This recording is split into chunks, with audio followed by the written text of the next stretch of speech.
Dans le parc national Kruger, en Afrique du Sud, règne un majestueux lion mâle, connu sous le nom de « souverain de la savane ».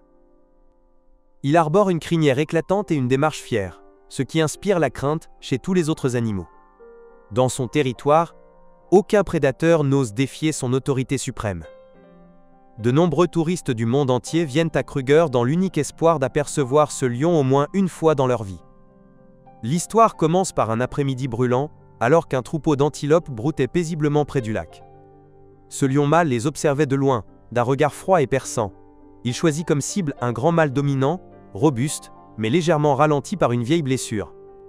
Après avoir patienté pour trouver le bon moment, le lion s'élança avec une vitesse fulgurante, enchaînant de puissants bonds.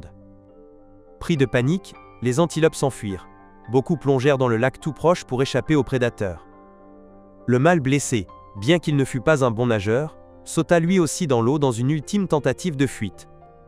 Pris dans la frénésie de la chasse, le lion bondit aussitôt à sa suite pour ne pas laisser échapper sa proie tant convoitée.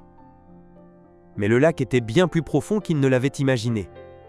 Dès qu'il toucha l'eau, le lion comprit qu'il se retrouvait dans une situation périlleuse. L'eau froide et le fort courant en profondeur coupèrent ses forces, et il s'affaiblit rapidement. Le cerf, bien qu'un piètre nageur, parvint à regagner des eaux moins profondes à force d'efforts désespérés. Le lion tenta de remonter à la surface, mais le courant tourbillonnant l'entraînait toujours plus bas. Le puissant rugissement du souverain fut bientôt étouffé par le fracas des eaux. En quelques secondes à peine, le lion était épuisé et commença à perdre connaissance. Sa crinière s'affaissa, et son corps s'enfonça lentement dans le lac. À cet instant précis, un garde forestier du nom de Sifo était en patrouille à proximité. Conduisant un véhicule spécial, ses yeux aguerris scrutaient la savane à la recherche du moindre mouvement suspect. Il remarqua l'agitation près du lac, et sentit immédiatement que quelque chose n'allait pas. Au début, il pensa qu'il s'agissait simplement d'une chasse comme les autres. Mais quelques instants plus tard, il réalisa que le lion n'était toujours pas remonté à la surface. Il arrêta immédiatement son véhicule et courut vers la rive du lac, sans même penser au danger qu'il encourait. Plissant les yeux pour mieux voir à travers l'eau trouble, Sifo aperçut une tache orangée, la crinière du lion, qui flottait sous la surface. Sans la moindre hésitation, il retira sa veste et plongea dans le lac. L'eau était profonde, boueuse, et le sol glissant rendait chaque mouvement terriblement difficile. Après plusieurs plongées, Sifo parvint à attraper la patte avant du lion, complètement inerte. Mobilisant toute sa force, il tenta de tirer l'animal vers des eaux moins profondes. Plus il s'approchait de la rive, plus il ressentait pleinement l'énorme poids du fauve. Le lion ne semblait plus respirer, ses yeux étaient clos. On dit souvent qu'affronter un lion est extrêmement dangereux. Mais à cet instant, la chose la plus effrayante était l'idée que le roi de la savane pouvait mourir d'un instant à l'autre. Sifo allongea le lion sur le flanc, le cœur battant à tout rompre, envahi par l'anxiété. Il avait appris les gestes de premier secours pour la faune sauvage. Mais c'était bien la première fois qu'il devait les appliquer sur un lion aussi imposant. Sans perdre de temps, il commença les compressions thoraciques, tentant de faire circuler l'air à travers les poumons du fauve. Un mince espoir persistait dans son cœur. Que le lion reprenne vie, comme on le lui avait enseigné. Les compressions étaient régulières et déterminées, la sueur de son front tombant sur la crinière détrempée de l'animal. Les minutes passaient, longues et oppressantes, et le lion ne montrait toujours aucun signe de vie. Les mâchoires serrées, Sifo continua inlassablement, comptant chaque pression selon la procédure stricte, n'osant pas interrompre ses efforts. Dans un geste désespéré, il tenta même de lui insuffler de l'air, prenant garde d'éviter les redoutables crocs du fauve. Soudain, le lion eut un léger spasme. Son corps frémit faiblement. Sifo s'arrêta net et colla son oreille tout près de la gueule du lion pour percevoir la moindre respiration. Un souffle faible mais réel lui indiqua que le cœur du lion avait recommencé à battre. Un immense soulagement envahit Sifo. Mais il savait que chaque seconde comptait encore. Il saisit rapidement sa radio et appela des renforts, tout en continuant à surveiller l'état du lion. Zarof. L'animal haletait bruyamment, mais il était vivant. Grâce à son expérience, Sifo sortit une seringue contenant un médicament de réanimation. Il injecta délicatement le médicament dans le muscle du lion, prenant soin de ne pas lui infliger davantage de douleur. Puis, il recula légèrement, au cas où le lion se réveillerait en proie à la panique. Le temps semblait suspendu. Sur la rive du lac, allongés l'un à côté de l'autre, un homme et un puissant prédateur reprenaient difficilement leur souffle. Sifo posa une main sur sa poitrine. sentant son cœur battre à tout rompre, encore sous le choc de ce qu'il venait de vivre. Le lion battit des paupières pour la première fois, regardant autour de lui d'un regard encore voilé. Ses yeux dorés, autrefois si perçants, étaient fatigués, mais brillaient encore faiblement d'un éclat de vie. Il tenta de redresser la tête, mais trop faible, retomba aussitôt sur le sol. Sifo poussa un profond soupir de soulagement. L'animal était hors de danger, mais il aurait besoin de temps pour se remettre. Il resta à ses côtés, surveillant attentivement sa respiration et son rythme cardiaque, prêt à intervenir de nouveau si la situation l'exigeait. La radio ne cessait de crépiter, des collègues cherchant à savoir ce qui se passait. Mais Sifo les rassura calmement. Il maîtrisait la situation.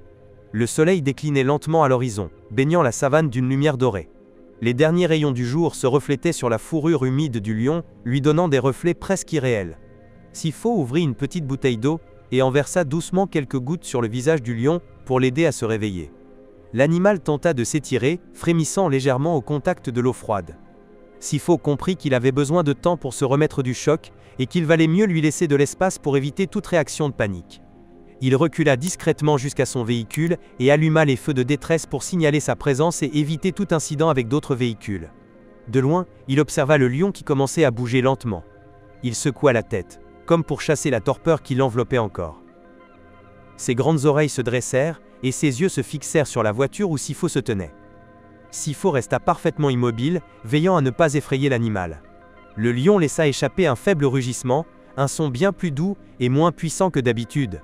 Avec une infinie douceur, Sifo s'avança légèrement, tendant la main pour que le lion puisse la sentir. L'animal ne montra aucun signe d'agressivité, ni même de fuite.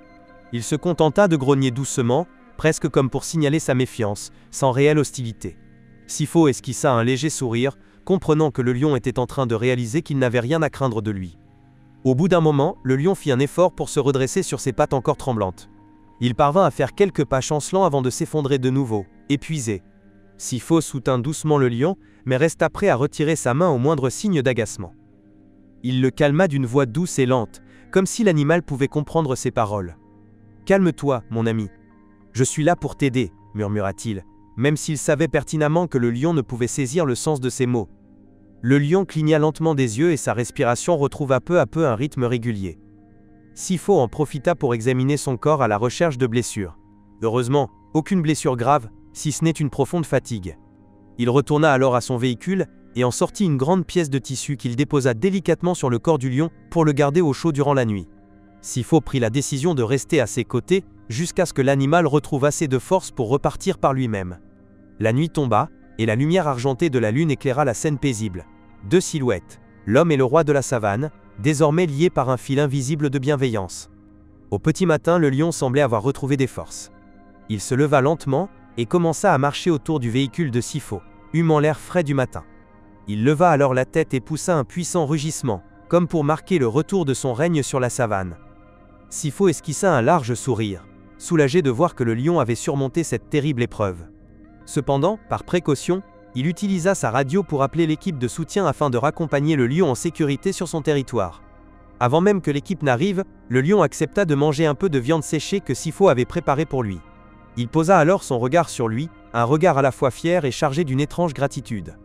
Lorsque l'équipe de secours arriva, elle fut stupéfaite de voir le lion si docile auprès de Sifo. Les autres rangers restaient méfiants, mais Sifo leur fit signe que tout était sous contrôle.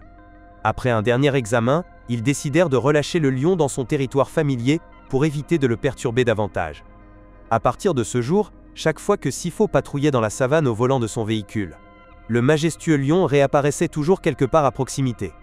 Le suivant en silence, comme s'il veillait désormais sur lui au cœur de l'immensité du parc national Kruger, en Afrique du Sud. Chers amis, merci d'avoir pris le temps de suivre cette histoire. N'oubliez pas de liker et de vous abonner à la chaîne pour nous soutenir.